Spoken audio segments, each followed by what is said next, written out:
ہے نا، جو اللہ کی پہچان، جس دن ہماری روح کو پیدا کیا گیا، جو پہچان اللہ نے اندر رکھی ہے نا، اصل میں یہ قرآن اس کا ریممبر ہے۔ جب یہ قرآن پڑھیں گے اور اس کی لینگویج کو سمجھ کے پڑھیں گے تو یہ ہمیں اسی اللہ کی ہمیں یاد دلائے گا۔ جیسے مثال کے طور پر آپ کے کسی دوست کا آپ کے پاس کوئی تحفہ ہے، کوئی علامت ہے، کوئی چیز ہے، لیکن آپ اس کو بھول چکے ہیں، کافی عرصے کے بعد آپ اپنا اسکول بیگ کھولتے ہیں۔ میں اپنے طلباء کو بھی کہوں گا اور عام لوگوں کو بھی، اسکول بیگ کھولتے ہیں تو اسکول بیگ کے اندر سے اس کے کسی پاکٹ سے، بیگ کے کسی پاکٹ سے آپ کے دوست کی کوئی نشانی باہر نکلتی ہے تو آپ کو فوری کیا یاد آتا ہے؟ وہ دوست یاد آتا ہے، وہ آپ کا بیسٹ فرینڈ یاد آتا ہے۔ تو یہ قرآن اصل میں اللہ کی یاد کروانے کے لیے ہے۔ جب ہم اس قرآن میں اللہ کی صفات پڑھتے ہیں، اللہ کے کمالات پڑھتے ہیں، اللہ کی قدرتوں کو سمجھ کے، تو پھر یہ قرآن ہمیں کیا کرتا ہے؟ اللہ کی یاد دلاتا ہے۔ تو یہ جو ذکر والا معاملہ ہے نا، یہ ہر عام فہم، عام سے عام سطح کا بندہ جو ہے وہ اس قرآن سے سیر ہو سکتا ہے۔ اس کے لیے اب اس کی بات کریں نا تو اس کے لیے صرف قرآن کی سادہ زبان آنی چاہیے۔ اس کے لیے ہر بندہ جو گزرتا جائے گا، اس کی سطح پہ جو علم ہے، اس کی سطح پہ جو ذکر ہے، اس کی سطح پہ جو برکت ہے، ہر بندہ حاصل کرتا جائے گا اور شکم شیر کرتا جائے گا اور اس سے سکون بھی حاصل کرتا جائے گا، اس سے نصیحت بھی حاصل کرتا جائے گا۔ اب دیکھیں، شعوری تلاوت میں بھی دو لوگ ہیں، ایک شعور ہے فلسفیوں کا، ایک اور شعور ہے عام سطح کے لوگوں کا۔ اب قرآن کا دوسرا مقام ہے، اللہ فرماتے ہیں پہلے مقام میں فَهَلْ مِن مُدَّكِرٍ، کوئی ہے نصیحت حاصل کرنے والا۔ اب دوسرا مقام ہے اِنَّا نَحْنُ نَزَّلْنَا الذِّكْرَ، ہم نے اس ذکر کو نازل فرمایا ہے۔ ذکر کا مطلب میں نے آپ کو بتا دیا۔ آگے تیسرا مقام ہے، اللہ فرماتے ہیں لَعَلَّهُمْ يَتَذَكَّرُونَ، کیا یہ غور و فکر و نصیحت حاصل نہیں کرتے؟ اب دیکھ لیں، شعوری تلاوت کے بھی دو کیٹیگری ہوگی۔ اب جو آخری اور تیسری بات ہے نا، اس کو سمجھنا بہت ہی ضروری ہے۔ اگر اس آخری تیسری بات کو نہ سمجھا تو دونوں قسم کی تلاوتیں، شعوری ہو یا غیر شعوری ہو، فلسفی کا شعور ہو یا عام لوگوں کا شعور ہو، اس میں تجوید ہو، قرات ہو، رموز و اوقاف ہو، اصول تجوید ہو، اصول قرات ہو، سبع اشرا، کچھ بھی ہو، اگر یہ تیسری چیز نہیں ہے نا تو ان ساری چیزوں کا کما حقہ فائدہ نہیں ہے۔ میں یہ نہیں کہوں گا کلی طور پر فائدہ نہیں ہے، فائدہ تو ہے، یہ بات تو اپنے ذہن میں رکھنی، کیونکہ قرآن ہے، جس کو کھولتے ہیں اس کے لیے ٹائم نکالتے ہیں، فائدہ تو ہے، لیکن جو فائدہ اصل میں مقصود ہے وہ فائدہ نہیں مل سکے گا۔ وہ فائدہ انفرادی فائدہ نہیں ہے، وہ فائدہ ایک معاشرے، ایک قبیلے کا فائدہ نہیں ہے، وہ فائدہ ایک پوری سلطنت کا فائدہ ہے، ایک پورے معاشرے کا فائدہ ہے، بلکہ وہ فائدہ پوری انسانیت کا فائدہ ہے۔ وہ تیسری قسم کون سی ہے؟ جس کے لیے اصل میں قرآن اترا ہے، جس کے لیے اصل میں قرآن، جب سے امت نے اس تیسری چیز کو بلایا ہے نا تو پہلی دو میں وہ زور لگاتی جا رہی ہے، اس کا فائدہ ہوتا ہے انفرادی، ٹھیک ہے نا۔ آگے چلتے ہیں، اب دیکھتے ہیں، یہ دونوں تلاوتیں آپ نے ذہن میں رکھ لیں۔ اب دیکھتے ہیں کہ قرآن کے اترنے کا مقصد اصل میں کیا ہے، اللہ اصل میں چاہتے کیا ہیں؟ کیا اللہ یہ چاہتے ہیں کہ قرآن کو سونے کی تاروں سے لکھ دو؟ کیا اللہ یہ چاہتے ہیں کہ 2.5 من کا قرآن ہونا چاہیے، بننا چاہیے، خوبصورت اس کا ٹیکسٹ ہونا چاہیے، اچھی کیلیگرافی میں لکھنا چاہیے؟ کیا اللہ یہ چاہتے ہیں کہ قرآن کا ایک عالمی مقابلہ ہونا چاہیے؟ کیا یہ ساری چیزیں ثواب کا باعث ہیں اگر تیسری چیز موجود ہے؟ کیا اللہ یہ چاہتے ہیں کہ اس کو اچھی سے اچھی قراتوں میں پڑھو؟ یہ بھی مقصود ہے، پڑھتے جاؤ۔ کیا صرف اللہ یہ چاہتے ہیں، یا صرف اللہ یہ چاہتے ہیں کہ اپنی مجلسوں میں قرآن کی تعریف کرتے جاؤ، بڑا عظیم ہے، بڑا اعلیٰ ہے، اس میں شک نہیں ہے؟ کیا صرف یہ چاہتے ہیں؟ یہ آپ نے ذہن میں رکھنا ہے۔ اب قرآن کے نزول کا مقصد جو اللہ بیان فرما رہے ہیں اس کی طرف چلتے ہیں۔ اس کے لیے آپ کو سورہ الحدید کھولنی پڑے گی، آیت نمبر 25۔ اللہ فرماتے ہیں وَلَقَدْ أَرْسَلْنَا رُسُلَنَا بِالْبَيِّنَاتِ وَأَنزَلْنَا مَعَهُمُ الْكِتَابَ وَالْمِيزَانَ لِيَقُومَ النَّاسُ بِالْقِسْطِ۔ توجہ، وَلَقَدْ، اور البتہ تحقیق، ارسلنا رسولنا، ہم نے اپنے رسولوں کو بھیجا، بالبینات، واضح دلائل کے ساتھ، واضح نشانیوں کے ساتھ، معجزات کے ساتھ، وانزلنا معہم الکتاب، اور ان کے ساتھ ہم نے کتابیں نازل فرمائی، والمیزان، اور ان کتابوں کو سمجھنے کے لیے ایک دوسرا علم بھی جو نبی کی زبان سے نکلتا ہے وہ بھی۔ مقصد کیا ہے؟ لِيَقُومَ النَّاسُ بِالْقِسْطِ، تاکہ لوگ عدل پر قائم ہو سکیں۔ صرف قرآن کا مقصد نہیں یہاں بتایا جا رہا، بلکہ جتنی کتابیں اتری ہیں صرف محمد الرسول اللہ صلی اللہ علیہ وسلم کا مقصد نہیں بتایا جا رہا، بلکہ جتنے رسول آئے ہیں تمام کے اترنے کا، نازل کرنے کا مقصد اور فلسفہ بیان کیا جا رہا ہے۔ کیا؟ لِيَقُومَ النَّاسُ بِالْقِسْطِ، تاکہ لوگ اس قرآن، اس تعلیمات کے ساتھ عدل پر قائم ہو جائیں۔ کیا مطلب؟ لوگ قرآن سے وظیفے حاصل نہ کریں بلکہ اپنے درمیان اختلافات کا فیصلہ کروائیں۔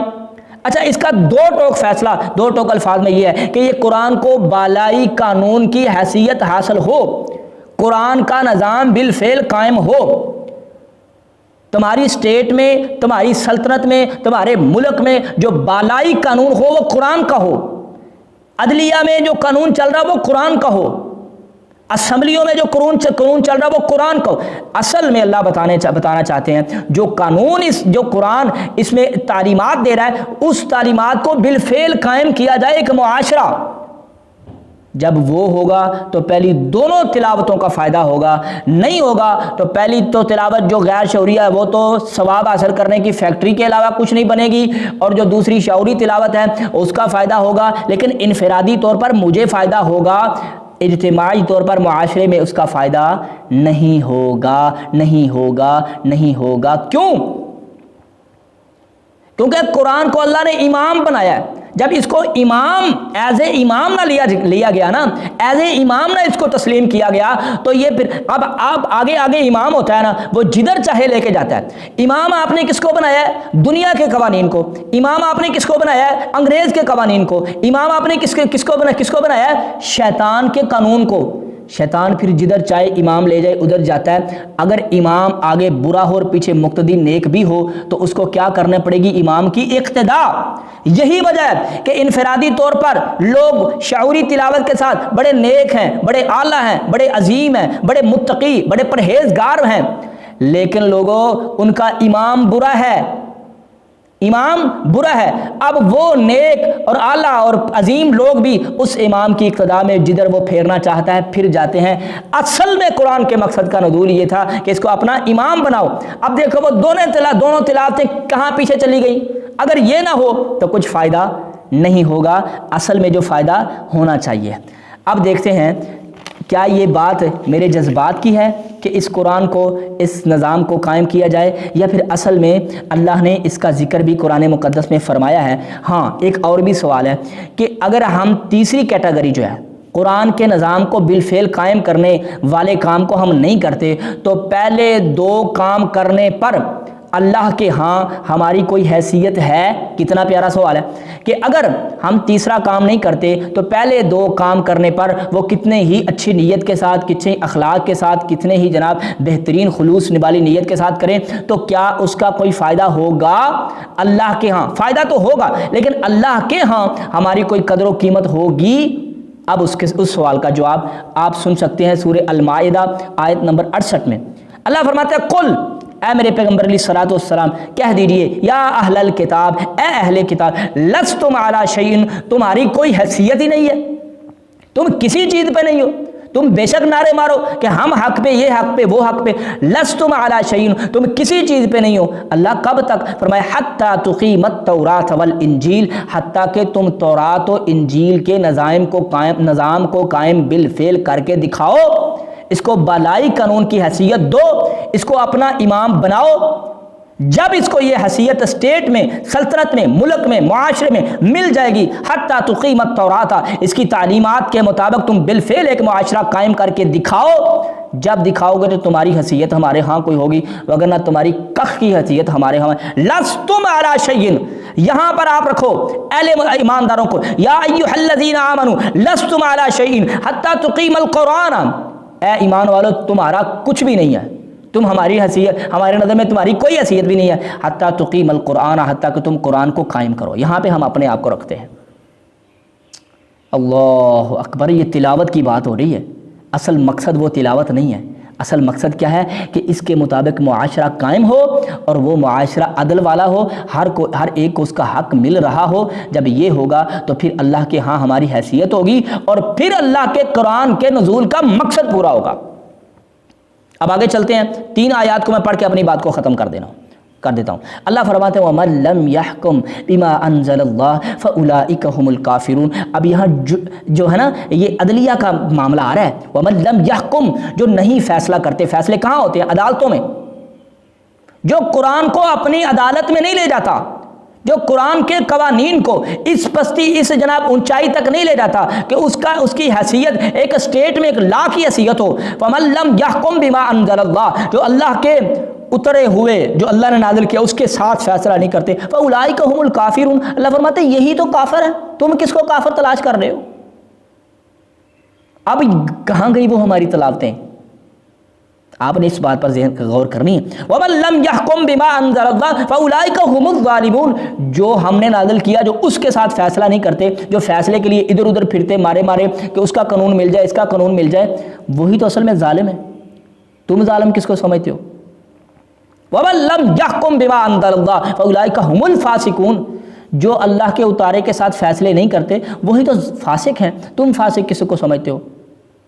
لہذا آپ سمجھیں میرے پیارے طلباء، آپ کے سامنے قرآن کے لیکچرز آئیں گے، قرآن آپ ان ساری چیزوں کو ذہن میں رکھ کے قرآن کی تلاوت کریں۔ قرآن اب جو تیسرا کام ہے نا، جو تیسرا، اب یہاں پہ آپ یہ بھی کہیں گے کہ یہ تیسرا قرآن کو قائم کرنے والا کام تو ہر بندے کا کام نہیں ہے، کسی ایک بندے کا کام نہیں ہے۔ اس کے لیے اب یہ آخری سوال ہے اس کا جواب، اس کے لیے جب تک یہ نظام قائم نہیں ہوتا، امت کا ہر فرد آنسریبل ہے، اکاؤنٹیبل ہے، لیکن اپنی حیثیت کے مطابق۔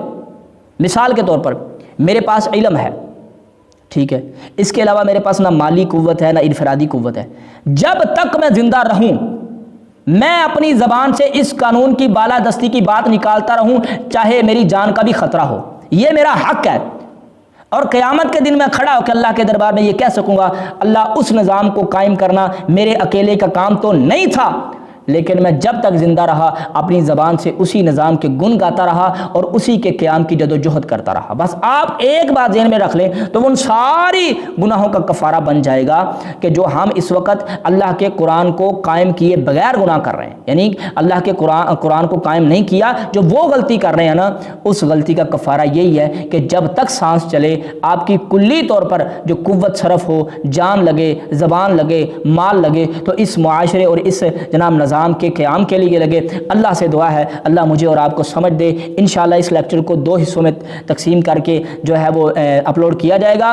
تمام ساتھیوں کو السلام علیکم ورحمۃ اللہ وبرکاتہ۔